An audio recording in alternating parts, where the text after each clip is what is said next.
ಸೋದರ ಸೋದರಿ ಇದೆ.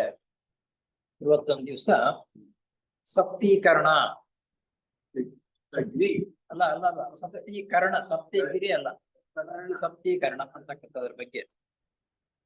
ಜೀವಾತ್ಮರು ಮೂಲಭೂತವಾಗಿ 7 ವಿಧವಾದ ಪ್ರಕೃತಿ ಅಥವಾ ಸ್ವಭಾವದವರು.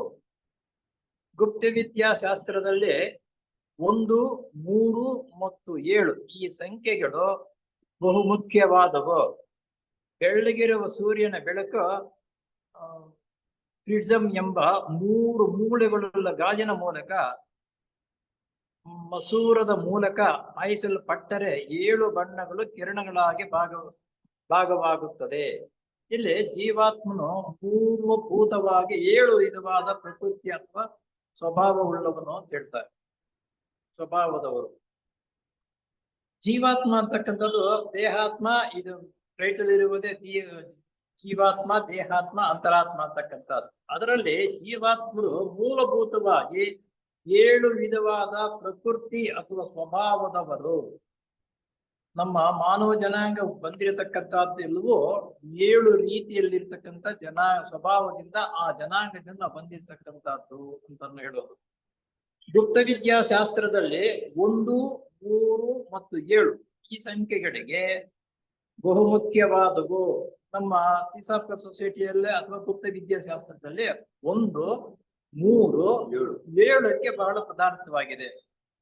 ನಮ್ಮಲ್ಲಿ ಅನೇಕರು 7 ಅಂತಂದ್ರೆ ಕೆಟ್ಟದ್ದು ಅಂತ ಹೇಳುವುದೇ ಎಣಿಕೆ ಮಾಡೋದಕ್ಕೆ ವಿಚಾರಿತಾ ಇದ್ರು ಮೊದಲಿಗೆ. ಮುಖ್ಯವಾದ ಬೆಳ್ಳಗಿರುವ ಸೂರ್ಯನ ಬೆಳಕು ಪ್ರಿಸಮ್ ಎಂಬ 3 ಮೂಲೆಗಳುಳ್ಳ ಗಾಜಿನ ಮೂಲಕ ಮಸೂರದ ಮೂಲಕ ಹಾಯಿಸಲ್ಪಟ್ಟರೆ 7 ಬಣ್ಣಗಳು ಕಿರಣಗಳಾಗಿ ಭಾಗವಹಿಸುತ್ತವೆ.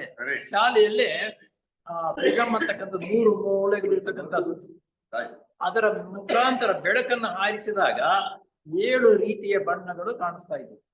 ಇದು ಮಕ್ಕಳಿಗೆ ಪಾಠಶಾಲೆಗಳಲ್ಲಿ ತೋರಿಸ್ತಕ್ಕಂಥದ್ದು. ಅದರ ಅಂತರಾರ್ಥ ಏನಿದೆ ಅಂತ ಅನ್ನೋದನ್ನ ಇದರಲ್ಲಿ ನಮ್ಮ ಗುಪ್ತ ಇದರಲ್ಲಿ ಹೇಳ್ತಾರೆ. ಮಸೂರದ ಮೂಲಕ ಹಾಯಿಸಲ್ಪಟ್ಟರೆ 7 ಬಣ್ಣಗಳು ಕಿರಣಗಳಾಗಿ ಭಾಗವಾಗುತ್ತದೆ.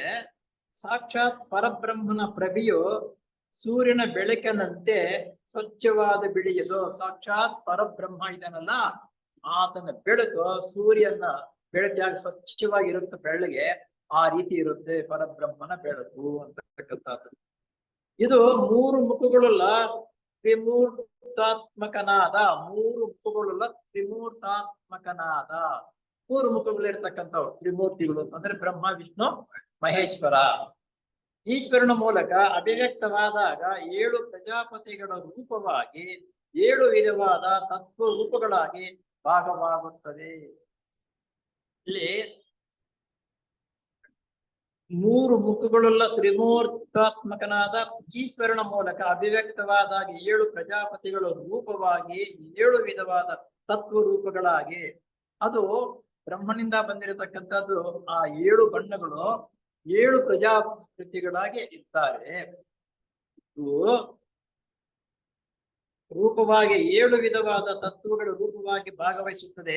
ನಮ್ಮ ಸಪ್ತ ಋಷಿಗಳೆಲ್ಲ ಈ ಮೂಲ 7 ಬ್ರಹ್ಮ ಅಥವಾ ಪ್ರಜಾಪತಿಗಳು. ನಮ್ಮಲ್ಲಿ ಸಪ್ತ ಋಷಿಗಳು ಅಂತಕ್ಕಂಥದ್ದು. ಈ ಸಪ್ತ ಋಷಿಗಳು 7 ಜನ. ಈ ಸಪ್ತ ಋಷಿಗಳು ಯಾರಪ್ಪ ಅಂದ್ರೆ 7 ಬ್ರಹ್ಮ ಅಥವಾ ಪ್ರಜಾಪತಿಗಳು. 7 ಸಪ್ತ ಋಷಿ ಮಹರ್ಷಿಗಳು ಪ್ರಜಾಪತಿಗಳು.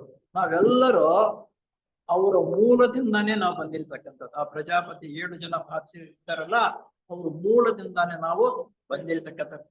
ಈ 7 ಜನರ ಪೈಕಿ ನಾವು ಯಾರೋ ಒಬ್ಬರ ವಂಶಸ್ಥರಾಗಿರ್ತೀವಿ ಅಂತಕ್ಕಂಥದ್ದು. ಆ 7 ಜನ ಪ್ರಜಾಪತಿಗಳಿಗೆ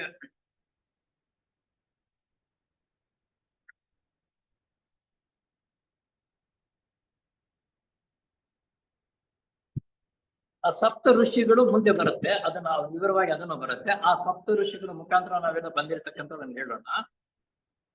ನಮ್ಮ ಸಪ್ತ ಋಷಿಗಳಿಗೆಲ್ಲ ಮೂಲ 7 ಬ್ರಹ್ಮ ಅಥವಾ ಪ್ರಜಾಪತಿಗಳು. ಪ್ರತಿ ಜೀವಾತ್ಮನು ಈ 7 ಪ್ರಜಾಪತಿಗಳಲ್ಲಿ ಒಬ್ಬರ ಮೂಲಕ ಅಭಿವ್ಯಕ್ತವಾಗಿರುತ್ತೇವೆ.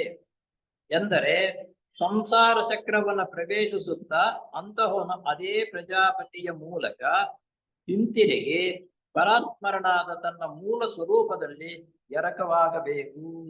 ಇಲ್ಲಿ 7 ಜನ ಪ್ರಜಾಪತಿಗಳು ಅವ್ರ ಮುಖಾಂತರ ನಾವೆಲ್ಲರೂ ಬಂದು ನಂತರ ಅನುಭವಗಳನ್ನು ಪಡೆದು ಅಲ್ಲಿ ಎಲ್ಲಿಂದ 7 ಪನ್ನರ್ಗೆ ಏನ್ ಬಂತು ಎಲ್ಲರೂ ಅದರಲ್ಲಿಗೆ ನಂತರ ನಾವು ಸೇರ್ಕೊಳ್ತೀವಿ.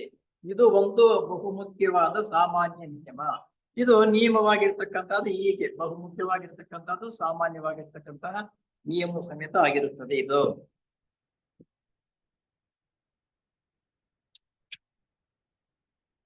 ಅದು ನೋಡಿ, ಇಲ್ಲಿ ಪ್ರಜಾಪತಿಗಳು ಅಂದ್ರೆ ಸಪ್ತ ಋಷಿಗಳು ಅಂತ ಹೇಳಿದ್ರಲ್ಲ, ಆ ಸಪ್ತ ಋಷಿಗಳು ಯಾರಪ್ಪ ಅಂತಕ್ಕಂಥದ್ದು ನಮ್ಮೆಲ್ಲರಿಗೂ ಸ್ವಲ್ಪ ಡೌಟ್. ಆ ಸಪ್ತ ಮಹರ್ಷಿಗಳ ವಂಶಸ್ಥರೇ ನಾವೆಲ್ಲರೂ ಮಾನವರಾಗಿರ್ತಕ್ಕಂಥವ್ರು. ಯಾವ್ದಾದ್ರು 7 ಜನ ಮಹರ್ಷಿಗಳ ಪೈಕಿ ಅವರು ಭರದ್ವಾಜ, ವಿಶ್ವಾಮಿತ್ರ, ಗೌತಮ, ಅತ್ರಿ, ಕಶ್ಯಪ, ಜಮದಗ್ನಿ, ವಸಿಷ್ಠ.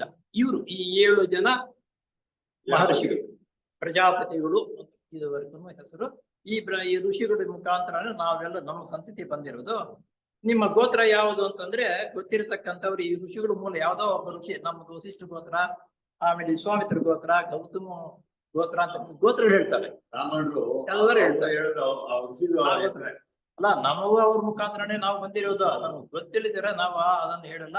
ನಮ್ಮ ಗೋತ್ರಗಳು ಬೇರೆ ಏನೋ ಒಂಥರ ಹೇಳ್ಕೊಡ್ತೀವಿ. ಇದು ಸಪ್ತ ಮಹರ್ಷಿಗಳು ಆಗಿರತಕ್ಕಂಥ ಇವ್ರ ಮೂಲ ನಮ್ಮದು.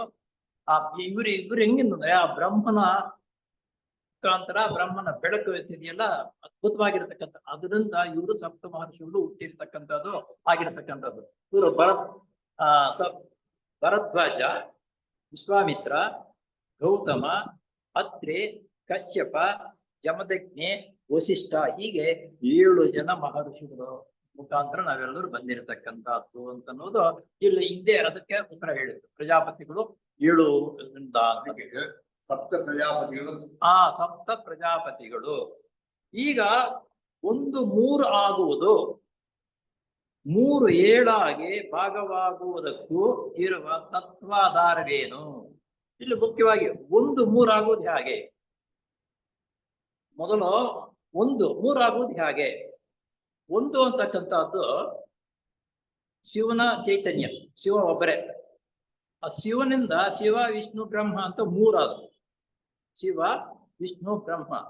1ರಿಂದ 3 ಆಗುವುದು ಹೇಗೆ ಅಂತಂದ್ರೆ ಶಿವ, ವಿಷ್ಣು, ಬ್ರಹ್ಮ ಇದು 3 ಆಗುತ್ತದೆ. 3 7 ಭಾಗವಾಗುವುದಕ್ಕೂ ಇರುವ ತದ್ವಾರವೇನು? ಆ 3 7 ಆಗ್ತಕ್ಕಂಥದ್ದು ಹಾಗೆ. ಇದು ಸ್ವಲ್ಪ ಡಿಫಿಕಲ್ಟ್ ಆಗಿದೆ. ಆ 3 ಅಂತಕ್ಕಂಥದ್ದು 7 ಆಗುವುದು ಹಾಗೆ? ಒಬ್ಬನೇ ಚೈತನ್ಯ ಶಕ್ತಿ ಇರ್ತಕ್ಕಂಥದ್ದು ಅಂತ ಹೇಳಿ 3 ಆಯ್ತು. ಆ 3 ನಂತರ 7 ಆಗುತ್ತೆ ಅನ್ನೋದು ಹಾಗೆ ಎಂಬ ವಿಷಯವನ್ನು ವಿಮರ್ಶಿಸೋಣ. ಪ್ರಪಂಚದಲ್ಲಿರುವ ವಸ್ತುಗಳೆಲ್ಲವನ್ನೂ ಕೆಳಗೆ ಹೇಳುವ 3 ಶಿರೋನಾಮಿಗಳ ಕೆಳಗೆ ವಿಂಗಡಿಸಬಹುದು. ಪ್ರಪಂಚದಲ್ಲಿ ಇರತಕ್ಕಂಥ ಎಲ್ಲಾ ವಸ್ತುಗಳು 3 ಶಿರೋನಾಮಗಳಿಂದ ವಿಂಗಡಿಸಬಹುದಂತೆ. ಯಾವುದಪ್ಪ ಅಂದ್ರೆ ನಾನು ಅಥವಾ ಆತ್ಮ. ಮೊದಲನೇದು ನಾನು ಅಥವಾ ಆತ್ಮ, ನಾನಲ್ಲದ್ದು ಅಥವಾ ಅನಾತ್ಮ. ಎರಡನೇದು ನಾನಲ್ಲದ್ದು ಅಥವಾ ಅನಾತ್ಮ. ಇವೆರಡರ ಸಂಬಂಧವೇ ಮೂರನೇದು. ಇವೆರಡರ ಸಂಬಂಧವೇ ಮೂರನೇದು ಎಂದರೆ ಆತ್ಮ ಅನಾತ್ಮ ಸಂಬಂಧ. ಆತ್ಮ ಅನಾತ್ಮ ಸಂಬಂಧ ಅಂತಕ್ಕಂಥದ್ದು ಇವು 3 ಪ್ರಪಂಚವು ಎಲ್ಲವೂ ಆಗಿರತಕ್ಕಂಥದ್ದು ಈ 3ರಿಂದಾನೇ ಆಗಿರ್ತಕ್ಕಂಥದ್ದು. ಇದನ್ನೇ ಪುರುಷ ಪ್ರಕೃತಿ, ಇದನ್ನ ಪುರುಷ ಪ್ರಕೃತಿ ಮತ್ತು ದೈವ ಪ್ರಕೃತಿ ಅಂತ ಹೇಳ್ತಾರೆ. ಪುರುಷ ಪ್ರಕೃತಿ, ದೈವ ಪ್ರಕೃತಿ ಅಂತ ಇದನ್ನ ಈ ಮೂರಕ್ಕಂದ್ರೆ ಈ ರೀತಿ ಹೇಳ್ತಾರೆ. ಪುರುಷ ಅಂತಂದ್ರೆ ಪುರುಷ ಅಂತಕ್ಕಂದ್ರೆ ಶಿವ, ಶಿವ. ಪ್ರಕೃತಿ ಅಂತಂದ್ರೆ ಬ್ರಹ್ಮ. ದೈವಿ ಪ್ರಕೃತಿ ಅಂದ್ರೆ ವಿಷ್ಣು. ದೈವಿ ಪ್ರಕೃತಿ ಅಂತಂದ್ರೆ ವಿಷ್ಣು ಎಂದು ಹೇಳುವುದು ಉಂಟು. ಈ ರೀತಿ ಹೇಳ್ತಕ್ಕಂಥ ಪ್ರಪಂಚವೆಲ್ಲ ಆಗಿರ್ತಕ್ಕಂಥ ಈ ಮೂರರಿಂದ ಈ ಮೂರು ಯಾವ ವಿಧದಲ್ಲಿ ಆಗ್ತಕ್ಕಂಥದ್ದು ಅಂದರೆ ಪುರುಷ ಪ್ರಕೃತಿ ದೈವ ಪ್ರಕೃತಿ. ಅಂದರೆ ಇದರ ಅರ್ಥ ಶಿವ ವಿಷ್ಣು ಬ್ರಹ್ಮ ಈ ಮೂರರಿಂದಲೂ ಎಲ್ಲವೂ ಆಗಿರತಕ್ಕಂಥ ಈ ಮೂರು ಶಕ್ತಿಗೂ ಪ್ರತಿಯೊಂದರನ್ನು ಅಡಕವಾಗಿದೆ. ಪ್ರಜ್ಞೆಯ ದೃಷ್ಟಿಯಿಂದ ಇದನ್ನ ಇನ್ನ ಒಂದು ಹೇಳ್ತಾರೆ, ಪ್ರಜ್ಞೆ ನಮ್ಮ ಪ್ರಜ್ಞೆ ಬೆಳವಣಿಗೆ ಆದಷ್ಟು ಆ ಪ್ರಜ್ಞಾ ದೃಷ್ಟಿಯಿಂದ ಏನ್ ಹೇಳ್ತಾರೆ, ಜಾಗೃತ ಅನ್ನುವುದು ತಿಳಿಯುವನು. ಅದರಲ್ಲಿ ಮೊದಲು ನಾವು ಇತಿಹಾಸ ಚಿಹ್ನೆಗಳನ್ನ ಹೇಳುವಾಗ ತ್ರಿಕೋಣಗಳು ಬಂತು. ಆ ತ್ರಿಕೋಣದ ಒಂದೊಂದು ಮೂಲೆಯಲ್ಲಿ ಇರ್ತಕ್ಕಂಥ ಕೋಣಕ್ಕೆ ಇಂಥದ್ದು ಇರುತ್ತೆ ಅಂತ ಹೇಳಿದ್ವು. ಯಾವುದು ಜಾತೃ, ಜಾತೃ ಜಾತೃ ಅಂದ್ರೆ ತಿಳಿಯುವನು. ಯಾವ ಜಾತೃ ಅಂದ್ರೆ ಸಂಸ್ಕೃತ ಪದ ಅದು. ಜಾತೃ ಅಂದ್ರೆ ತಿಳಿಯುವನು, ಏನು ವಿಷಯ ತಿಳ್ಕೊಳ್ತಾ ಇದ್ದಾರೆ ನೋಡು ಅವನು ತಿಳಿಯುವನು. ಜ್ಞಾತೃ ಜ್ಞಾತೃ ತಿಳಿಯುವನು ಎಂದು. ಜ್ಞೇಯ ಅಂದ್ರೆ ತಿಳಿಯಲ್ಪಡ್ತಕ್ಕವನು, ಜ್ಞೇಯ ಅಂದ್ರೆ ತಿಳಿಯಲ್ಪಡ್ತಕ್ಕಂಥವನು ಎಂದು. ಮತ್ತು ಜ್ಞಾನ ಎಂದರೆ ತಿಳುವಳಿಕೆ ಎಂದು ಹೇಳಬಹುದು. ಅಂತೂ ತ್ರಿಪುಟಿ ಆಯಿತು. ಈ ರೀತಿ ಮೂರು ಸೇರಿಯುವ ತ್ರಿಪುಟಿ ಆಯಿತು. ಇದನ್ನೇ ತ್ರಿಮೂರ್ತಿಗಳ ರೂಪದಲ್ಲಿ ಚಿತ್ರಿಸುತ್ತಾರೆ. ಅಂದ್ರೆ ಜ್ಞಾತೃವೇ ಶಿವ, ಅವಾಗ ಹೇಳಿದ ಜ್ಞಾತೃವೇ ಶಿವ, ಬ್ರಹ್ಮನೇ ಜ್ಞೇಯ, ವಿಷ್ಣುವೇ ಜ್ಞಾನ, ಹೀಗೆ ತ್ರಿಮೂರ್ತಿಗಳಾದ. ಈ ಮೂರ್ತಿಗಳಿಗೆ ಆಧಾರನಾದ ಪರಬ್ರಹ್ಮನು, ಈ ಮೂರ್ತಿಗಳಿಗೆ ಆಧಾರವಾಗಿರ್ತಕ್ಕಂಥದ್ದು ಪರಬ್ರಹ್ಮ, ಸಚ್ಚಿದಾನಂದ ಸ್ವರೂಪನು. ಈ ಮೂರಕ್ಕೂ ಆಧಾರವಾಗಿರ್ತಕ್ಕಂಥದ್ದು ಪರಬ್ರಹ್ಮ. ಆತನಿಗೆ ಸಚ್ಚಿದಾನಂದ ಅನ್ನೋದನ್ನು ಹೇಳ್ತಾರೆ ಎಂದು ಕರೆಯುತ್ತಾರೆ. ಇದುವರೆಗೆ ಒಂದು ಮೂರಾಗಿ ಒಂದು ಮೂರಾಯಿತು.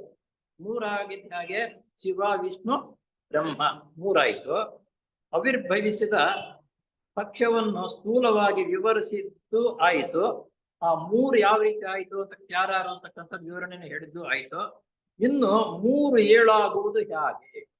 ಇನ್ನು ಈ ಮೂರು ಇದೆಯಲ್ಲ, ಈ ಮೂರು ಅಂತಕ್ಕಂಥದ್ದು ಏಳಾಗುವುದು ಯಾವ ಏಳು? ಆ ಪ್ರಜಾಪತಿ ಆಗುವುದು ಹೇಗೆ ವಿಮರ್ಶೆ ಮಾಡೋಣ. ಇದಕ್ಕೆ ಮೊದಲೇ ಸೂರ್ಯನ ಬೆಳಕು 7 ಬಣ್ಣಗಳ ಕಿರಣಾವಳಿಯಾಗಿ ಭಾಗವಾಗುವ ಉದಾಹರಣೆಯನ್ನು ಕೊಡಲಾಗಿದೆ. ಈಗ 3 ಬಗೆಯ ವಸ್ತುಗಳು ಸ್ವಭಾವತಃ ಹೇಗೆ ಪರಸ್ಪರ ವ್ಯತ್ಯಾಸ ಮತ್ತು ಜೋಡಣೆಗಳ ಮೂಲಕ ಏಳೆ ಆಗುತ್ತಿವೆ ಎಂಬುದನ್ನು ನೋಡೋಣ. ಆ 7 ಪ್ರಜಾಪತಿಗಳು ಹೆಂಗ್ ಆಗ್ತಾರೆ ಅಂತ ಅನ್ನೋದು ತಿಳಿಯೋಣ ಅಂತ ಅನ್ನೋದು ಇನ್ನು ಹೇಳ್ತಾರೆ. ಹೇಗಪ್ಪ ಅಂತಂದ್ರೆ, ಈಶ್ವರನ ಶಕ್ತಿಗಳನ್ನು 3 ಎಂದು ಹೇಳುತ್ತಾರೆ.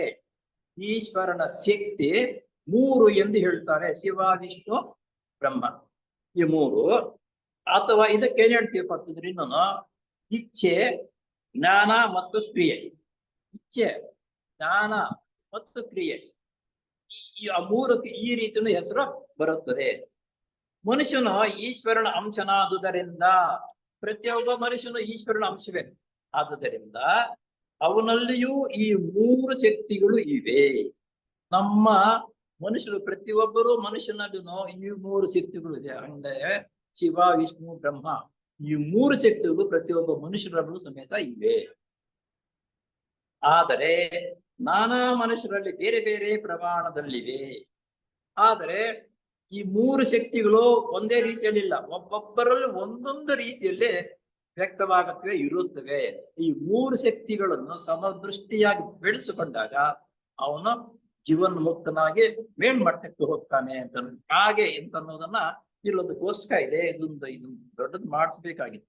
ಇಲ್ಲಿ ಇಚ್ಛೆ ಅಂತಕ್ಕಂಥದ್ದು ಜ್ಞಾನ ಕ್ರಿಯೆ. ಇಲ್ಲಿ 7 ಇದನ್ನ ಹಾಕಿದ್ದಾರೆ, ಈ ರೀತಿ ಕೊಟ್ಟಿದ್ದಾರೆ. ದಪ್ಪಾಕ್ಷರಗಳು, ಮುದ್ದದ ಸಣ್ಣಗೆ ಇರ್ತಕ್ಕಂಥ ಅಕ್ಷರಗಳು ಮತ್ತು ಮೀಡಿಯಂ ಆಗಿರ್ತಕ್ಕಂಥ ಅಕ್ಷರಗಳು 7 ಹಾಕಿದ್ದಾರೆ. ಇದನ್ನು ಯಾವ ರೀತಿ ಅಂತಂದ್ರೆ, ಇಚ್ಛೆ ಜ್ಞಾನ ಕ್ರಿಯೆ. ಇಚ್ಛೆ ಅಂತಕ್ಕಂಥದ್ದು ದಪ್ಪವಾಗಿದೆ, ಜ್ಞಾನ ಅಂತಕ್ಕಂಥದ್ದು ಸ್ವಲ್ಪ ದಪ್ಪ ಅಂದ್ರೆ ಸಣ್ಣದು, ಸ್ಪಷ್ಟವಾಗಿ ಕಾಣಿಸುತ್ತೆ. ಕ್ರಿಯೆ ಅಂತಕ್ಕಂಥದ್ದು ಸ್ವಲ್ಪ ಸಕ್ಕದು, ಸರಿಯಾಗಿ ಕಾಣಿಸುವುದಿಲ್ಲ.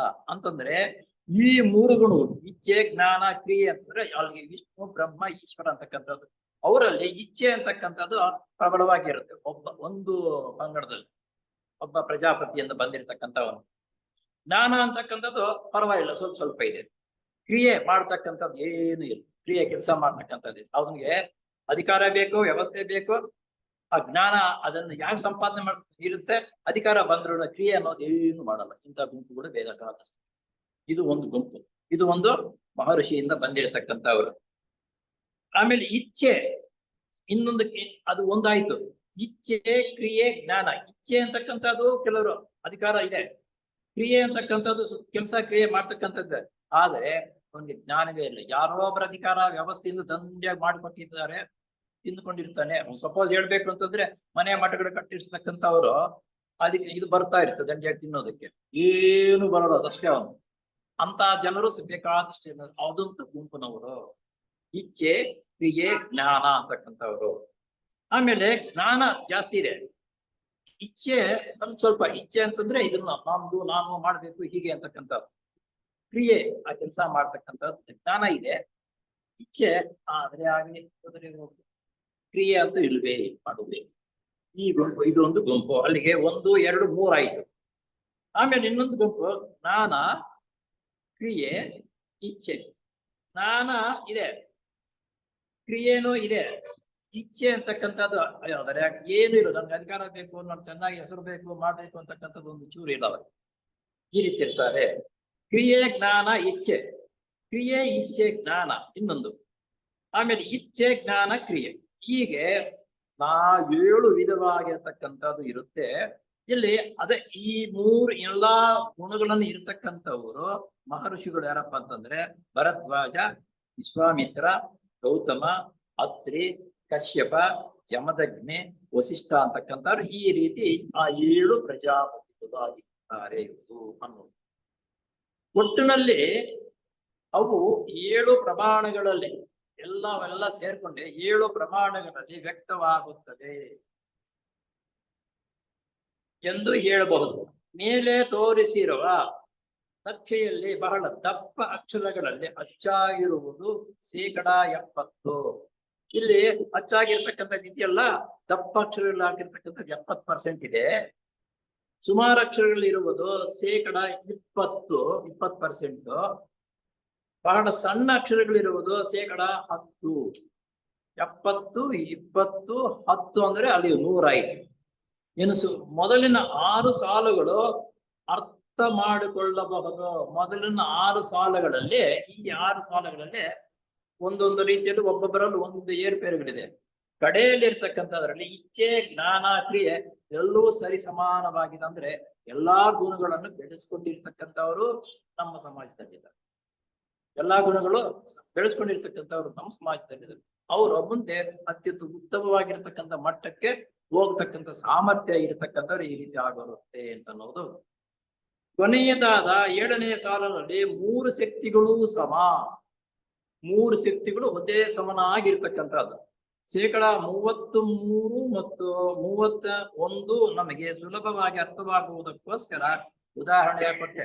ರಾಚಪ್ಪನವ್ರು ಬರ್ದಿರ್ತಕ್ಕಂಥವ್ರು ಇದು ಬಂದಿರತಕ್ಕಂಥದ್ದು ಬೇರೆ ಪುಸ್ತಕಗಳೆಲ್ಲ ಎಲ್ಲ ಆಯ್ಕೆ ಮಾಡಿಕೊಂಡು ಇದು ನಮ್ಗೆ ಅರ್ಥವಾಗುವ ರೀತಿಯಲ್ಲಿ ಅವರು ಸೇರಿಸಿ ಸೀಕ್ರೆಟ್ ಡಾಕ್ಟರ್ ಅಂತಕ್ಕಂಥ ಪುಸ್ತಕದಲ್ಲಿ ಇದೆಲ್ಲ ಇರ್ತಕ್ಕಂಥದ್ದು ಅದರಲ್ಲಿ ಆಯ್ಕೆ ಮಾಡ್ಕೊಂಡು ಈ ರೀತಿ ಬರ್ದಿದ್ದಾರೆ.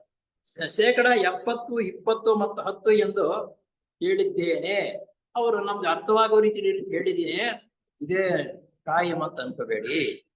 ವಾಸ್ತವವಾಗಿ ಹಾಗೆಯೇ ಆಗಿದೆ ಎಂದು ಯಾರು ತಿಳಿಯಬಾರದು. ನಾನು ಹೇಳಿದ್ದೀನಿ, ಸಾಧಾರಣವಾಗಿ ಅರ್ಥ ಮಾಡ್ಕೊಳ್ಳೋದಕ್ಕೆ ಮಾತ್ರ ಹೇಳ್ತಾ ಇದ್ದೀನಿ.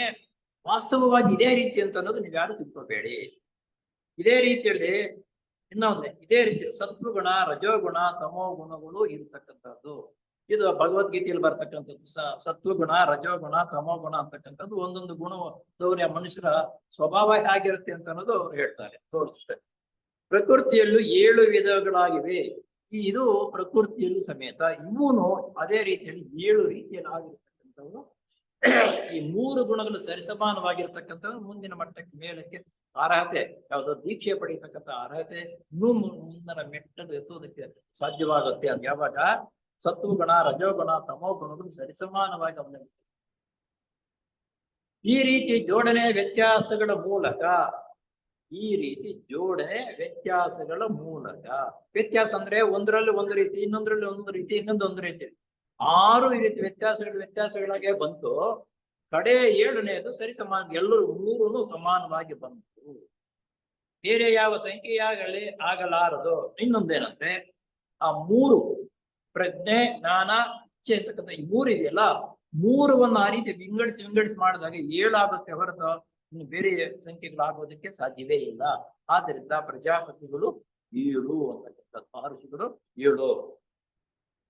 ಆದುದರಿಂದ ಗುಪ್ತ ವಿದ್ಯಾಶಾಸ್ತ್ರದಲ್ಲಿ 1, ಗುಪ್ತ ವಿದ್ಯಾಶಾಸ್ತ್ರದಲ್ಲಿ 1ಕ್ಕೆ ಪ್ರಾಮುಖ್ಯತೆ, 3ಕ್ಕೆ ಪ್ರಾಮುಖ್ಯತೆ ಮತ್ತು 7 ಈ ಸಂಖ್ಯೆಗಳಿಗೆ ಪ್ರಾಮುಖ್ಯತೆ ಇದೆ. ಇಲ್ಲಿಗೆ ಏನಪ್ಪ ನಾವು ತಿಳ್ಕೋಬೇಕಾಗಿರ್ತಕ್ಕಂಥದ್ದಂದರೆ, ಒಂದು ಬ್ರಹ್ಮ ಅಲ್ಲ, ಶಿವ, ಆದಿಲೋಕದಲ್ಲಿ ಇರ್ತಕ್ಕಂಥ ಶಿವ ಒಂದು. ಆಮೇಲೆ ಅದೇ ರೂಪವಾಗಿ ಶಿವ, ವಿಷ್ಣು, ಬ್ರಹ್ಮ ಹಾಗೆ 3 ಆದವು. ಈ ಸಂಖ್ಯೆಗಳು ಬಹಳ ಪ್ರಾಧಾನ್ಯತೆಯನ್ನು ಪಡೆದಿರುತ್ತವೆ. ನೋಡಿ, ಇದೆ 7ಕ್ಕೆ ಬಹಳ ಪ್ರಾಧಾನ್ಯತವಾಗಿದೆ ನಮ್ಮ ಇದರಲ್ಲಿ, ಲೋಕದಲ್ಲಿ ಇರ್ತಕ್ಕಂಥದ್ದು. ನೋಡಿ ಏನು, ಸಪ್ತ ತತ್ವಗಳು, ಸಪ್ತ ಲೋಕಗಳು, ಸಪ್ತ ಗ್ರಹಗಳು, ಸಪ್ತ ವಾರಗಳು, ಸಪ್ತ ಋಷಿಗಳು, ಸಪ್ತ ಮಾತೃಕೇಯರು, ಹೀಗೆ ಇವು ಎಲ್ಲ ಸಪ್ತವಾಗಿದೆ. ಅವು ಯಾವಪ್ಪ ಅಂತ ಅನ್ನೋದನ್ನು ಸ್ವಲ್ಪ ನಾವು ಇಲ್ಲಿ ನೋಡೋಣ.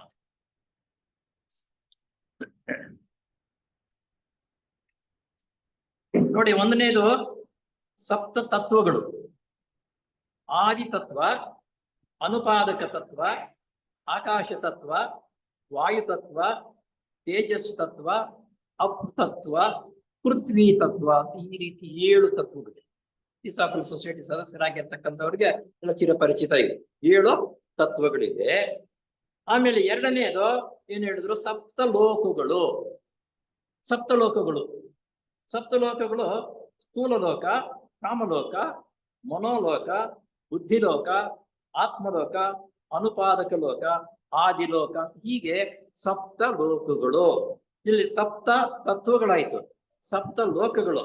ಆಮೇಲೆ ಇಲ್ಲಿ ನೋಡು, 3ನೇದು ಸಪ್ತ ಗ್ರಹಗಳು. ಗ್ರಹಗಳು ಅಂತ ಅನ್ನೋದು ನಮ್ಗೆ ಗೊತ್ತಿದೆ.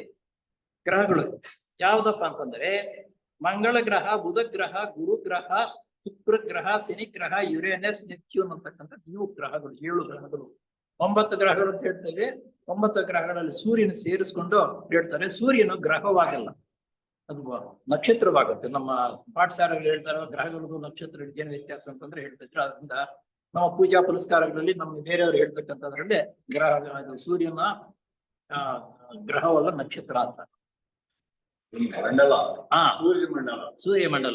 ಈ ಸೂರ್ಯನ ಫ್ಯಾಮಿಲಿ ಇದೆ. ಈ ನಕ್ಷತ್ರ ಗ್ರಹಗಳೆಲ್ಲವೂ ಸೂರ್ಯನ ಸುತ್ತಲೂ ಇರ್ತಕ್ಕಂಥವು ಅಂತ. ಇದನ್ನ ಗೂಗಲ್ ನಲ್ಲಿ ನೋಡಿದ್ರೆ ನೀನಾಗಿ ಸೂರ್ಯನ ಮಧ್ಯೆ ಇರ್ತಕ್ಕಂಥ ಇದನ್ನ ಹಾಕಿದ್ದು ಗೂಗಲ್ ನಲ್ಲಿ ನೋಡಿ ಹಾಕಿದ್ದು ಕ್ಲೀನ್ ಆಗಿ ಬರ್ತಕ್ಕಂಥದ್ದನ್ನ. ಇದು ಇಲ್ಲಿ ಇನ್ನ ಒಂದು ಅದ್ರಲ್ಲಿ ಮುಖ್ಯವಾಗಿ ಹೇಳ್ತಾರೆ, ಕೆಲವು ಈ 4 ಬುಧ ಗ್ರಹ, ಶುಕ್ರ ಗ್ರಹ, ಭೂಗ್ರಹ, ಮಂಗಳ ಗ್ರಹ ಇದೆಯಲ್ಲ, ಇವು 4 ಒಂದು ರೀತಿಯಲ್ಲಿ ಭಾವನೆಗಳು ಉತ್ಪತ್ತಿ ಮಾಡಿ ಜನರ ಮೇಲೆ ಪ್ರಭಾವ ಬೀರ್ತಕ್ಕಂಥದ್ದು ಅಂತ ಹೇಳ್ತಾರೆ. ಅದ್ರ ಬಹಳ ಉದ್ದಕ್ಕಿದೆ ಬಿಡ, ಅದನ್ನ ನಾವು ತಿಳ್ಕೊಳ್ಳೋದಕ್ಕೆ ಕಷ್ಟವೇ. 3ನೇದಾಯ್ತು. ಆಮೇಲೆ 4ನೇದು ಸಪ್ತ ವಾರಗಳು. ಎಲ್ಲರಿಗೂ ಗೊತ್ತು, ನಮ್ಗೆ ವಾರಗಳು ಅವ್ರ ಮುಖಾಂತರವೇ ಈ ಸಪ್ತ ವಾರಗಳನ್ನು ಹಾಕಿರೋದು. ಎಲ್ಲಿಂದ ಬರುತ್ತಂದ್ರೆ, ಸೋಮವಾರ, ಮಂಗಳವಾರ, ಬುಧವಾರ, ಗುರುವಾರ, ಶುಕ್ರವಾರ, ಶನಿವಾರ, ಭಾನುವಾರ, ಈ 7 ಇವು ವಾರಗಳು. 7 4ನೇದ್ರು ಇದನ್ನು ಕೊಟ್ಟಿರ್ತಕ್ಕಂಥ ಈ ವಾರಗಳು ಬರುತ್ತೆ. ಆಮೇಲೆ ನಮ್ಗೆ 5ನೇದು ಸಪ್ತ ಋಷಿಗಳು ಮೊದಲೇ ಬಂತು. ಸಪ್ತ ಋಷಿಗಳ ಮುಖಾಂತರವೇ ನಮ್ಮೆಲ್ಲ ಜನನವಾಗಿರ್ತಕ್ಕಂಥ ಮೂಲ ಪುರುಷರು ಸಪ್ತ ಮಹರ್ಷಿಗಳು. ಅವ್ರು ಯಾರು? ಭರದ್ವಾಜ, ಗೌತಮ, ವಿಶ್ವಾಮಿತ್ರ, ಅತ್ರಿ, ಕಶ್ಯಪ, ಜಮದಗ್ನಿ, ವಸಿಷ್ಠ, ಈ 7 ಜನ ಮಹರ್ಷಿಗಳಿದ್ದಾರಲ್ಲ, ನಮ್ಮ ವಂಶದ ಮೂಲ ಪುರುಷರು. ಪ್ರಪಂಚದಲ್ಲಿ ಇರ್ತಕ್ಕಂಥ ಎಲ್ಲರೂ ನಮ್ಮ ಈ ಭೂಮಂಡಲದಲ್ಲಿ, ಪ್ರಪಂಚದಲ್ಲಿ ಅಂತ ಹೇಳ್ಬೋದು ಇರ್ತಕ್ಕಂಥವ್ರು ಈ 7 ಜನ ಮಹರ್ಷಿಗಳ ಸಂತತಿಯಿಂದ ನಾವು ಬಂದಿರ್ತಕ್ಕಂಥವ್ರು. ಆಮೇಲೆ 6ನೇದು ಸಪ್ತ ಮಾತೃಕೆಯರು.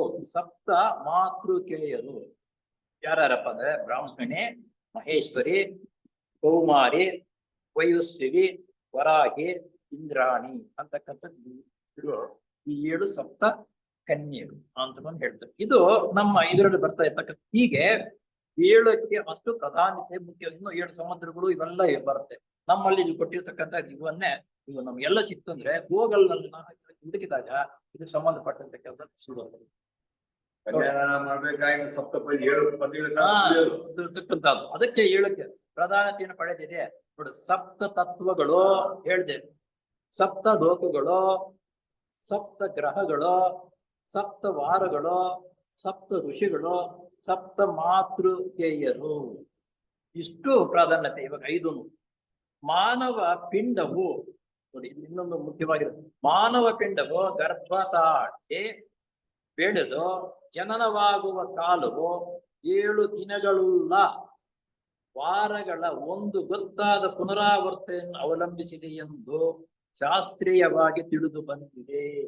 ಗರ್ಭಿಣಿ ಸ್ತ್ರೀಯರಿದ್ದಾರಲ್ಲ, 7 ತಿಂಗಳು, 8 ತಿಂಗಳು, 9 ತಿಂಗಳು ಪೂರ್ಣವಾಗಿ ಆದ್ಮೇಲೆ 7 ವಾರಗಳು, 9 ತಿಂಗಳು ಪೂರ್ಣವಾಗಿ ಆದ್ಮೇಲೆ 7 ವಾರಗಳು ಆದ್ಮೇಲೆ ಆ ನಂತರ 7 ಆದ್ಮೇಲೆ ನಂತರ 2ನೇ ಸಲ ವಾರ ಬರುತ್ತೆ ನೋಡು.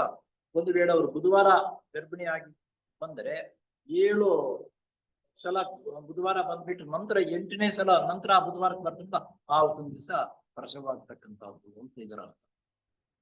ಏನಪ್ಪ ಅಂತಂದ್ರೆ ಪಿಂಡವು ನೋಡಿ, ಮಾನವರ ಪಿಂಡವು ಗರ್ಭತಾಳಿ ಬೆಳೆದು ಜನನವಾಗುವ ಕಾಲವು 7 ದಿನಗಳುಳ್ಳ ವಾರಗಳ ಒಂದು ಗೊತ್ತಾದ ಪುನರಾವರ್ತನೆ ಅಂದ್ರೆ ಬಂದಿರತಕ್ಕಂಥ ವಾರವೇ ನಂತರ ಬಂದಾಗ ಆವಾಗ ಪ್ರಸವವಾಗುತ್ತೆ, ಅವಲಂಬಿಸಿದೆ ಎಂಬುದು ಶಾಸ್ತ್ರೀಯವಾಗಿ ತಿಳಿದು ಬಂದಿದೆ. ಆ ಶಾಸ್ತ್ರೀಯ ರೀತಿಯಲ್ಲಿ ಈ ರೀತಿ ನಮಗೆ ತಿಳಿದು ಬಂದಿದೆ ಅಂತ ಹೇಳ್ತಾರೆ. ಇಷ್ಟು ಇದು ಸಪ್ತೀಕರಣದ ಬಗ್ಗೆ. ನಂತರ ಜೀವಾತ್ಮನ ಸ್ವರೂಪ ಭಾವನೆ. ಜೀವಾತ್ಮನ ಸ್ವರೂಪ ಭಾವನೆ. ಜೀವಾತ್ಮರು ಪರಮಾತ್ಮನೆಂಬ ಸೂರ್ಯನ ಕಿರಣಗಳಂತೆ ಇರುತ್ತಾರೆ. ಇವರಲ್ಲಿ ಪರಸ್ಪರ ಪ್ರತ್ಯೇಕತೆಯ ಭಾವನೆ ಲವಲೇಶವೂ ಇಲ್ಲ. ಇವರಲ್ಲಿ ಪರಸ್ಪರ ಪ್ರತ್ಯೇಕತೆ ಭಾವನೆ ಲವಲೇಶವೂ ಇಲ್ಲ. ಪರಸ್ಪರ ಬೇರೆ ಬೇರೆ ಅಂತಕ್ಕಂಥದ್ದು ಭಾವನೆ ಒಂದು ಚೂರು ಇಲ್ಲವೇ ಇಲ್ಲ. ರಾಬರ್ಟ್ಸ್ಕಿಯವರು ಕೀ ಟು ಥಿಯಾಸಫಿ ಎಂಬ ಗ್ರಂಥದಲ್ಲಿ ಹೇಳಿರುವಂತೆ ಆತ್ಮ ಎಂದರೆ ನನ್ನ ಮೂಲ ಸ್ವರೂಪ ಚೈತನ್ಯ. ಆತ್ಮ ಅಂದ್ರೆ ನನ್ನ ಮೂಲ ಚೈತನ್ಯದ ಸ್ವರೂಪ ಅಂತ ಕೀ ಟು ಥಿಯಾಸಫಿನಲ್ಲಿ ಮೇಡಮ್ ರಾಬರ್ಟ್ಸ್ ಅವರು ಹೇಳ್ತಾರೆ ಈ ವಿಷಯವನ್ನ. ಮೂಲ ಸ್ವರೂಪ ಅಥವಾ ಅದಕ್ಕೆ ಚೈತನ್ಯ ಅಂತಾರೆ, ಮಾನಡ್ ಅಂತ ಹೇಳ್ತಾರೆ. ಇದು ರಾಬರ್ಟ್ಸ್ ಅವರು ಹೇಳಿರ್ತಕ್ಕಂಥದ್ದು. ನಿಮ್ಮ ಆತ್ಮವೂ ಅಲ್ಲ, ನಮ್ಮ ಆತ್ಮವೂ ಅಲ್ಲ. ಸೂರ್ಯನ ಬೆಳಕಿನಂತೆ ಎಲ್ಲರ ಮೇಲೂ ಪ್ರಕಾಶಿಸುತ್ತದೆ. ಆತ್ಮ ನಿಂದು ಬೇರೆ ನಂದು ಬೇರೆ ಅಲ್ಲ, ನಿಂದ ಆತ್ಮನಲ್ಲ ನಂದು ಆತ್ಮ ಇಲ್ಲ. ಪೂರ್ಣವಾಗಿ ಆವರಿಸಿಕೊಂಡಿರತಕ್ಕಂತಹ ಸೂರ್ಯನ ಬೆಳಕು ಯಾವ ರೀತಿ ಪೂರ್ಣವಾಗಿ ಎಲ್ಲಾ ಕಡೆ ಆವರಿಸಿಕೊಂಡಿರುತ್ತೋ ಹಾಗೆ ಸೂರ್ಯನ ಬೆಳಕಿನಂತೆ ಎಲ್ಲರ ಮೇಲೂ ಪ್ರಕಾಶಿಸುತ್ತದೆ ಆತ್ಮ. ಸೂರ್ಯನ ಪ್ರಭೆಯಿಂದ ಸೂರ್ಯನ ಕಿರಣಗಳನ್ನು ಹೇಗೆ ಪ್ರತ್ಯೇಕಿಸಲಾಗುವುದಿಲ್ಲವೋ, ಸೂರ್ಯನ ಕಿರಣಗಳ ಪ್ರಭಾವ ಶಕ್ತಿ ಇದೆ, ಅದನ್ನ ಬೇರೆ ಪ್ರತ್ಯೇಕ ಮಾಡೋದಕ್ಕೆ ಯಾರಿಂದಲೂ ಸಾಧ್ಯವಿಲ್ಲ.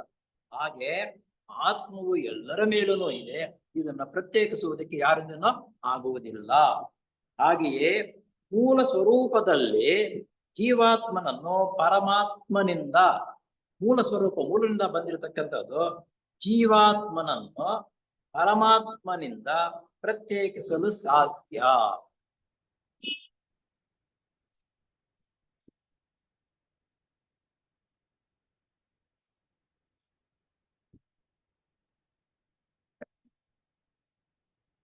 ಸಾಧ್ಯವಿಲ್ಲ.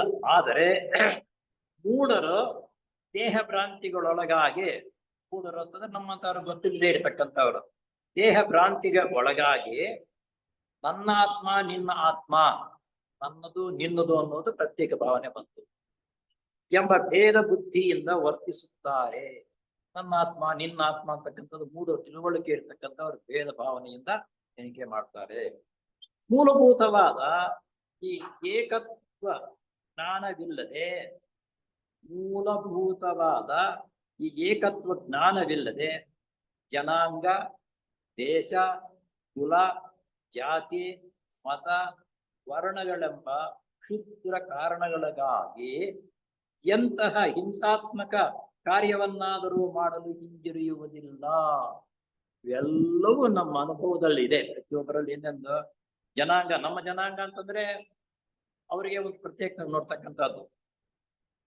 ದೇಶ, ಬೇರೆ ದೇಶಗಳಿಗೆ ಹೋದ್ರೆ ಗೊತ್ತಾಗತ್ತೆ. ನಾವು ಬೇರೆ ದೇಶದಲ್ಲಿ ಇದ್ರೆ ನಮ್ಮ ದೇಶ ಭಾರತ ದೇಶ ಅಂತ ಅನ್ನೋದು ಅವಾಗ ದೇಶದ ಬಗ್ಗೆ ಅಭಿಮಾನ ಬರುತ್ತೆ. ನಾವು ಇಲ್ಲೇ ಇದ್ರೆ ಏನು ಗೊತ್ತಾಗಲ್ಲ.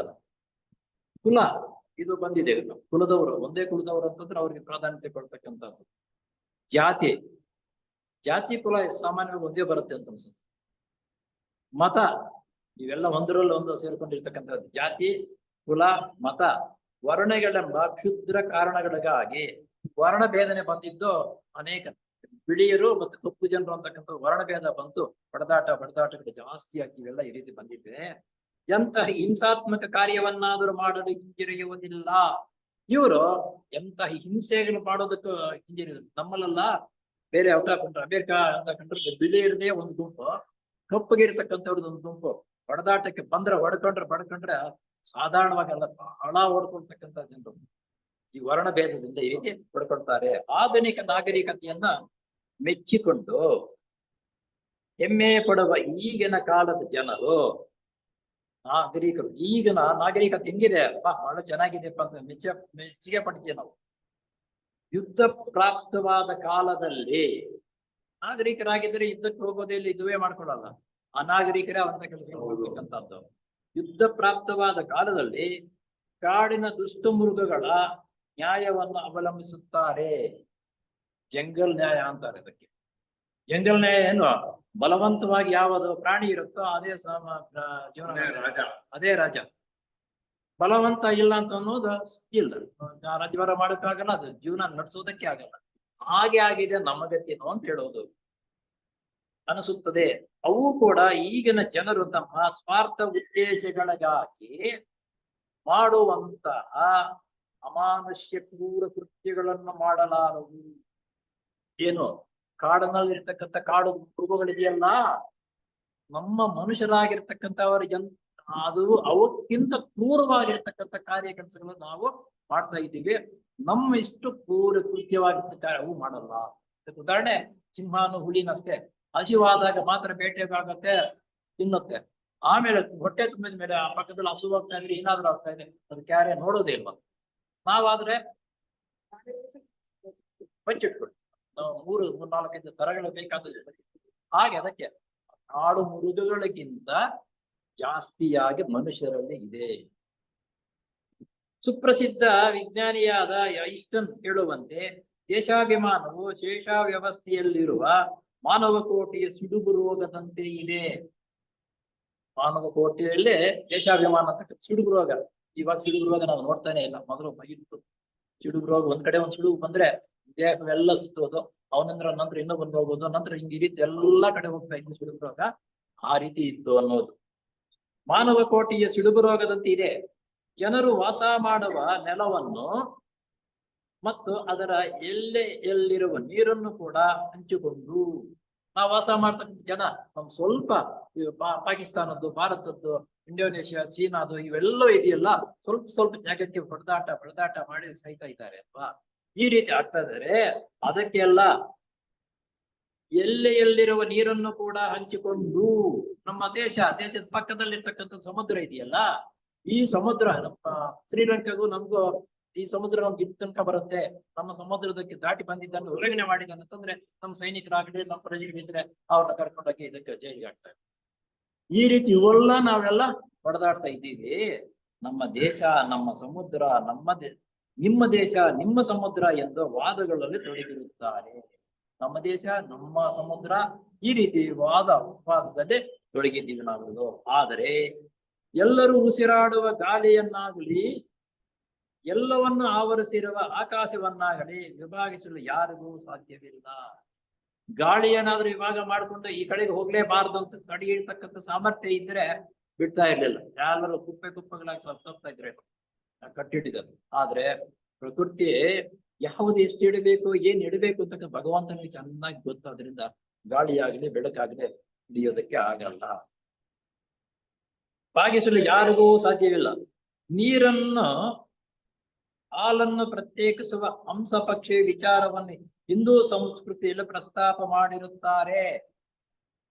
ಹಂಸ ಅಂತಂದ್ರೆ ಹಾಲಿಗೆ ನೀರ್ ಹಾಕಿಬಿಟ್ಟಿದ್ರೆ ಹಾಲು ಮಾತ್ರ ಹೇಳ್ಕೊಂಡು ನೀರ್ನ ಬಿಟ್ಬಿಡುತ್ತೆ ಅಂತ ಅನ್ನೋದು ನಮ್ಮ ಹಿಂದೂ ಸಂಪ್ರದಾಯದಲ್ಲಿ ಹೇಳ್ಕೊಂಡು ಬರ್ತಾ ಇದಾರಂತೆ ಅಂತ ನ್ಯಾಯ.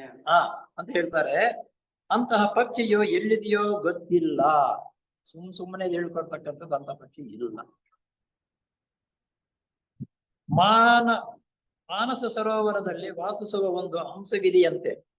ಅದು ವಿಜ್ಞಾನ ರೂಪದಲ್ಲಿ ಬೇರೆ ಇದನ್ನು ಇರತಕ್ಕಂಥದ್ದನ್ನ ಆ ರೀತಿ ನಾವು ಹೇಳ್ಕೊಂಡು ಬಂದ್ಬಿಟ್ರು. ಅದು ಏನು ಅಂತ ಅನ್ನೋದು ನನ್ನ ಹತ್ರ ಹೇಳ್ತಾರೆ ನೋಡಿ. ಹಂಸವಿದೆಯಂತೆ, ಬುದ್ಧಿಯೇ ಆ ಹಂಸ.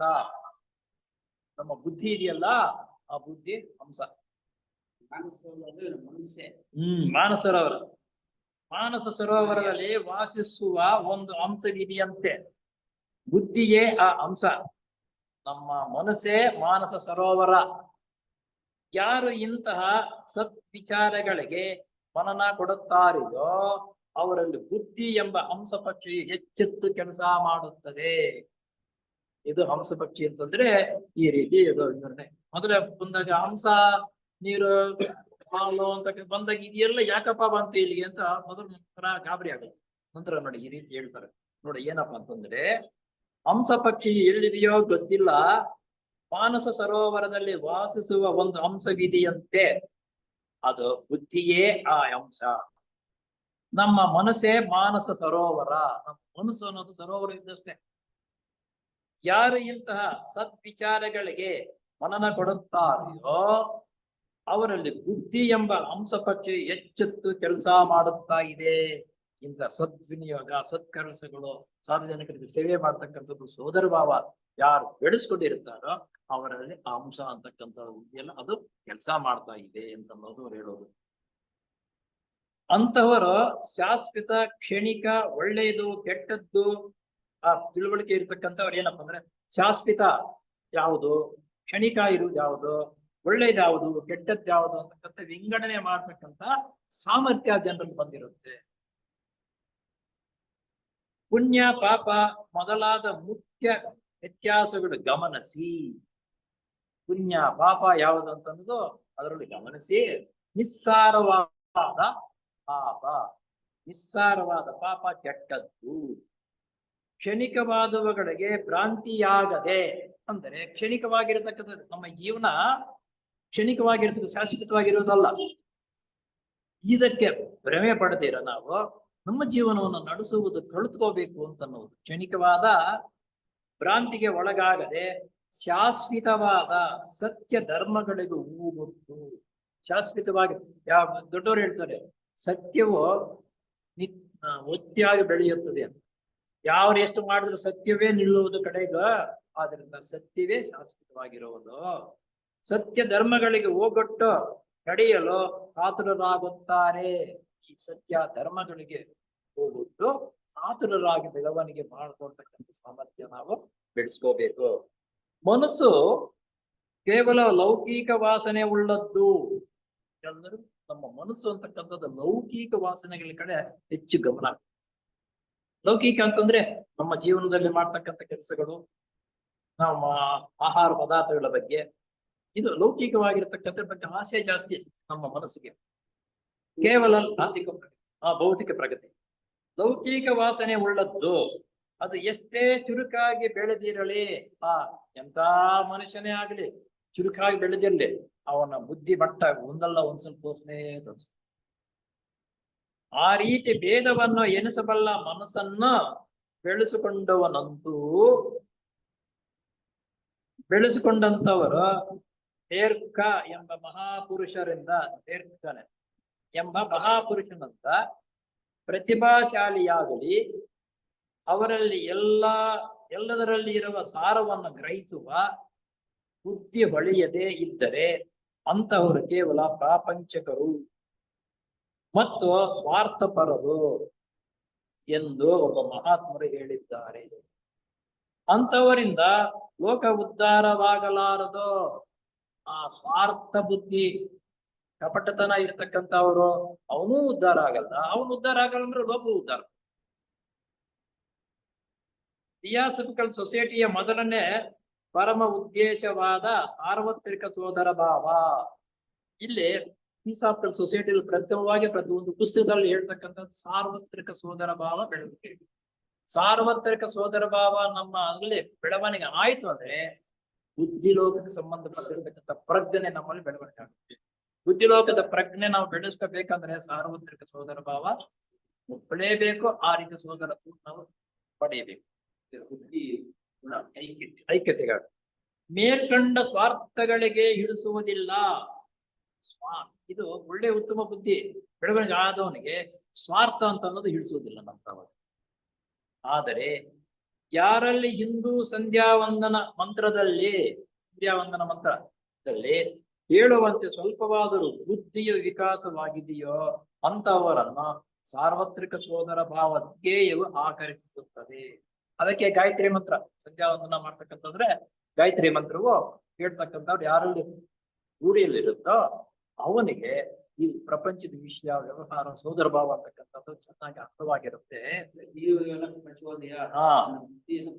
ಪ್ರಚೋದನೆ ಮಾಡಲಿ ಅಂತ ಐಕ್ಯತೆ ಸಾರ್ವತ್ರಿಕ ಸೋದರ ಭಾವದ ಧ್ಯೇಯವು ಆಕರ್ಷಿಸಿ ಅವರು ತಮ್ಮ ಜೀವಿತದಲ್ಲಿ ಸೋದರ ಭಾವದ ಒಂದು ಅಂಕುರವನ್ನು ಸ್ಥಾಪಿಸುವ ಮಹಾಕಾರ್ಯದಲ್ಲಿ ನಿಷ್ಠರಾಗುತ್ತಾರೆ. ಗಾಯತ್ರಿ ಮಂತ್ರ ಜಪ ಮಾಡಿಕೊಂಡು ಸಂಧ್ಯಾವಂದನ ಮಾಡ್ತಕ್ಕಂಥವರು ಈ ಒಂದಲ್ಲ ಒಂದು ರೀತಿಯಲ್ಲಿ ಯಾವುದೋ ಒಂದು ವಿಧದಲ್ಲಿ ಬುದ್ಧಿವಂತರು ಮತ್ತು ಸೇವೆ ಮಾಡ್ತಾರೆ. ಯಾವುದೋ ಒಂದು ರೀತಿಯಲ್ಲಿ ಆ ಮನಸ್ಸು ಭಾವನೆ ಅವರಲ್ಲಿ ಬೆಳವಣಿಗೆ ಆಗಿರುತ್ತದೆ ಅಂತ, ಅವರಲ್ಲಿ ಸೋದರ ಭಾವ ಅಂತಕ್ಕಂಥದ್ದು ಇರುತ್ತದೆ ಅಂತ ಅನ್ನೋದು ಒತ್ತಿ ಹೇಳ್ತಾರೆ.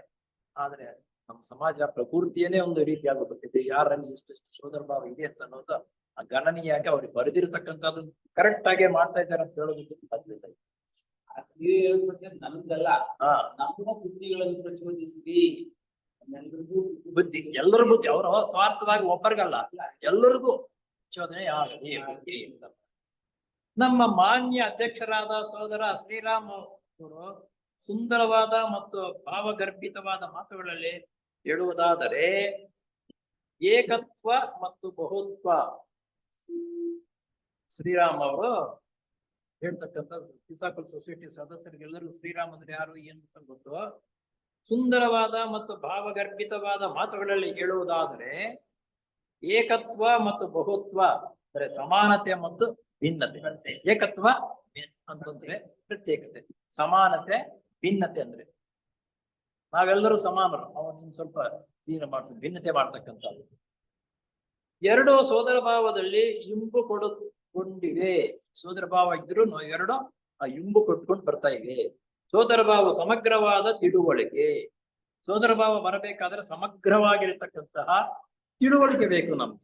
ಸಮಗ್ರವಾಗಿರತಕ್ಕಂಥ ತಿಳುವಳಿಕೆ ಇಲ್ಲದೆ ಇರೋದಂತ ಸೋದರ ಭಾವವನ್ನು ನಾವು ಸುಮ್ಮನೆ ಮೇಲ್ನೋಟಕ್ಕೆ ಹೇಳ್ತಾ ಇದ್ದೀವಿ ಹೊರತು ಆಚರಣೆಯಲ್ಲಿ ಇಲ್ಲ. ಒಂದೇ ಚೈತನ್ಯವು ಬಹುಮುಖವಾಗಿ ವ್ಯಕ್ತವಾಗಿರುವುದನ್ನು ಸೂಚಿಸುತ್ತದೆ. ಸೋದರ ಭಾವ ಇದ್ದರೆ ಒಂದೇ ಚೈತನ್ಯ ಬಹುಮುಖವಾಗಿ ಇದೆ ಅಂತ ಅನ್ನುವುದು ಅವರ ಮನಸ್ಸಿಗೆ ತಟ್ಟುತ್ತದೆ, ಸೂಚಿಸುತ್ತದೆ. ಸೋದರತ್ವವು ಪರಿಶುದ್ಧವಾದ ಸಂಬಂಧ. ಸೋದರತ್ವ ಅಂತಕ್ಕಂಥದ್ದು ಪರಿಶುದ್ಧವಾಗಿರತಕ್ಕಂಥ ಸಂಬಂಧ. ಕಲ್ಪೆ ಸಂಬಂಧಗಳಾದ್ರೆ ಯಾವಾಗ ಜಗಳ ವ್ಯವಹಾರ ಇರುತ್ತೆ. ಉತ್ತಮವಾಗಿರತಕ್ಕಂಥ ಸಂಬಂಧ ಉತ್ತಮ ರೀತಿಯಲ್ಲಿ ಜೀವನ ನಡೆಸುತ್ತೆ. ಹಾಗೆ ಸೋದರ ಭಾವ ಇದು. ಏಕೆಂದರೆ ಇದರಲ್ಲಿ ನಾನು ಪ್ಲಸ್ ನನ್ನದು ಎಂದು ಸ್ವಾರ್ಥ ಭಾವನೆಗಳು ಇಲ್ಲ. ಸೋದರ ಭಾವ ಅನುಷ್ಠಾನಕ್ಕೆ ಬಂದರೆ ನಾನು ಪ್ಲಸ್ ನನ್ನದು ಅಂತಕ್ಕಂಥದ್ದು ಇಲ್ಲ. ದೇವಾಪಿ ಋಷಿಗಳು ಹೇಳುವುದನ್ನು ಕೇಳಿರಿ. ದೇವಾಪಿ ಅಂದ್ರೆ ಹೆಚ್ಚು ಗುರುಗಳು. ಕೇಳಿರಿ. ಮನುಷ್ಯನನ್ನು ಉದ್ಧಾರ ಮಾಡುವ ಆಶೋತ್ತರ. ಮನುಷ್ಯರನ್ನು ಉದ್ಧಾರ ಮಾಡ್ತಕ್ಕಂಥ ಆಸೆ ಆಕಾಂಕ್ಷೆಗಳಿಂದ ಅಲ್ಲ. ವ್ಯಕ್ತಿಯು ಮನುಷ್ಯನೇ ಉದ್ಧಾರ ಮಾಡಬೇಕಾದ್ರೆ, ಇನ್ನೊಬ್ಬ ಮನುಷ್ಯನನ್ನು ಉದ್ಧಾರ ಮಾಡಬೇಕಾದ್ರೆ ಇನ್ನೊಬ್ಬ ಮನುಷ್ಯನಿಂದನೇ ಆಗೋದೆ ಮನುಷ್ಯನೇ. ಆದುದರಿಂದ ನನ್ನ ಸಹಾಯದ ಆವರಣದಲ್ಲಿರುವ ನನ್ನ ಸಹಾಯದ ಆವರಣದಲ್ಲಿರುವ ಅಂದ್ರೆ ನಮ್ಮ ಅಕ್ಕಪಕ್ಕದಲ್ಲಿ ನಮ್ಮ ಸ್ನೇಹ ಭಾವ ಇರ್ತಕ್ಕಂಥವ್ರು ಅಂತ ಅರ್ಥ. ಒಬ್ಬರನ್ನು ಕೂಡ ದುಃಖ ಸ್ಥಿತಿಯಲ್ಲಿ ಬಿಡಲು ನಾನು ಸಮ್ಮತಿಸುವುದಿಲ್ಲ. ಭಗವಾನ್ ಬುದ್ಧರು ಹೇಳುವುದು ಎಲ್ಲರೂ ಸನ್ನಿಧಿಯಾಗಿರುವಾಗ ನೋಡಿ, ಆವರಣದ ನನ್ನ ಸಹಾಯದ ಆವರಣದಲ್ಲಿ ಇರುವ ಯಾವ ಒಬ್ಬನನ್ನೂ ಕೂಡ ದುಃಖ ಸ್ಥಿತಿಯಲ್ಲಿ ಬಿಡಲು ನಾನು ಸಮ್ಮತಿಸುವುದಿಲ್ಲ. ಶ್ರೀರಾಮರವರು ಹೇಳಿರ್ತಕ್ಕಂಥದ್ದು ಅವರ ವ್ಯಾಖ್ಯಾನ. ಈ ರೀತಿ ಸೋದರ ಭಾವವನ್ನ ಪ್ರಧಾನಿತವಾಗಿ ನಮ್ಮ ಟಿಸಾಫಿಲ್ ಸೊಸೈಟಿಯಲ್ಲಿ ಒತ್ತಿ ಹೇಳ್ತಾರೆ. ಗಾಯತ್ರಿ ಮಂತ್ರದಲ್ಲಿ ಬರ್ತಕ್ಕಂತಹ ಸಾರವೂ ಅದೇ ಇರುತ್ತೆ. ಆದ್ದರಿಂದ ಇದು ನಮ್ಗೇನಾಗ್ಬೇಕಪ್ಪ ಅಂತಂದ್ರೆ, ಅನೇಕ ಜನ್ಮಗಳಿಂದ ಬಂದಿರತಕ್ಕಂಥ ದ್ವೇಷ, ಮತ್ಸರ, ಅಸೂಯೆಗಳು ಇರ್ತಲ್ಲ, ಅದು ಸುತ್ತ ಮನಸ್ಸಿನ ಭದ್ರವಾಗಿದೆ. ಆ ಸಂದರ್ಭಕ್ಕೆ ಬಂದಾಗ ಅದು ಚೂನ ಈಚೆಗೆ ಬಂದ ಅದರ ಪ್ರದರ್ಶನ ಮಾಡುತ್ತೆ. ಅದನ್ನ ಕ್ಯೂ ಬಿಟ್ಟಿದ್ದೀರಾ, ನಾವು ಹಂಗೆ ಅದನ್ನ ಶಮನ ಮಾಡ್ಬೇಕು. ಶಮನ ಮಾಡ್ಬೇಕಾದ್ರೆ ಟಿಸಾಫಿಲ್ ಸೊಸೈಟಿ ಸದಸ್ಯನಾಗಿರ್ತಕ್ಕಂಥ ಮೊಟ್ಟ ಮೊದಲು ಒಪ್ಪಿಗೆ ಪಡಬೇಕು. ಸೋದರ ಭಾವವನ್ನು ಆಲೈಸ್ತಾ ಸೊಸೈಟಿಯಲ್ಲಿ ಸಂಬಂಧಪಟ್ಟಿರ್ತಕ್ಕಂಥ ಕೆಲಸಗಳನ್ನು, ವ್ಯವಹಾರಗಳನ್ನು ನೋಡಿಕೊಳ್ಳುತ್ತಾ ಇನ್ನೊಂದು ಅಭಿವೃದ್ಧಿ ಆಗ್ಬೇಕಾದಂತಂದ್ರೆ ಯಾವ ರೀತಿ ಸತ್ಯ ಸನ್ನಿಧಿಯಾಗಿ ಜೀವನವನ್ನು ನಡೆಸಿಕೊಳ್ತದೆ. ಒಳ್ಳೇದು ಪಾಪ ಪುಣ್ಯ ಅಂತಕ್ಕಂಥ ಹೇಳಿರಲ್ಲ, ಪಾಪ ಪುಣ್ಯ ಒಳ್ಳೇದು ಕೆಟ್ಟದ್ದು ಅಂತ ಅನ್ನೋದು ವಿಂಗಡಣೆ ಮಾಡ್ತಕ್ಕಂಥ ಸಾಮರ್ಥ್ಯ ನಾವು ಬೆಳೆಸ್ಕೊಂಡಾಗ ಪಾಪ ಯಾವುದು, ಈ ಕೆಲಸ ಮಾಡ್ಬೋದಾ ಮಾಡಬಾರ್ದ ವಿವೇಕ ಬರುತ್ತೆ. ಅವಾಗ ಯಾವಾಗ ಈ ವಿವೇಕ ಬರೋದು, ಸೊಸೈಟಿ ಅಂತ ಸಂಸ್ಥೆಗಳಿಗೆ ಸೇರಿ ಅದರ ಪ್ರಭಾವವನ್ನು ನಮ್ಮ ಕಿವಿಗಳ ಮೇಲೆ ಹಾಕಿಕೊಂಡು ಅದಕ್ಕೆ ಸಂಬಂಧಪಟ್ಟಿರ್ತಕ್ಕಂಥ ಪುಸ್ತಕಗಳನ್ನು ನಾವು ಅಧ್ಯಯನ ಮಾಡಿ ಅದರಂತೆ ಜೀವನವನ್ನು ನಡೆಸಬೇಕು ಅಂತ ಪ್ರಯತ್ನ ಪಟ್ಟು ಪ್ರತಿನಿತ್ಯ ವ್ಯಾಸಂಗ ಮಾಡಿ, ವ್ಯಾಖ್ಯಾನ ಮಾಡಿ, ಆಮೇಲೆ ಅಧ್ಯಯನ ಮಾಡಿ, ಈ ರೀತಿ ನಾವು ಬಿಡದಿರ ಮಾಡ್ಕೊಂಡು ಬಂದಾಗ ಆ ಸೋದರತ್ವ ನಮ್ಮಲ್ಲಿಗೆ ಸೇರಿಕೊಂಡು ಬೇರೆಯವರನ್ನು ನಾವು ಉದ್ಧಾರ ಮಾಡುವುದು ಸಾಧ್ಯವಾಗುತ್ತೆ ಅಂತ ಹೇಳ್ತಾ ಇದನ್ನು ಮುಕ್ತಾಯಪಡಿಸಿ. ಓ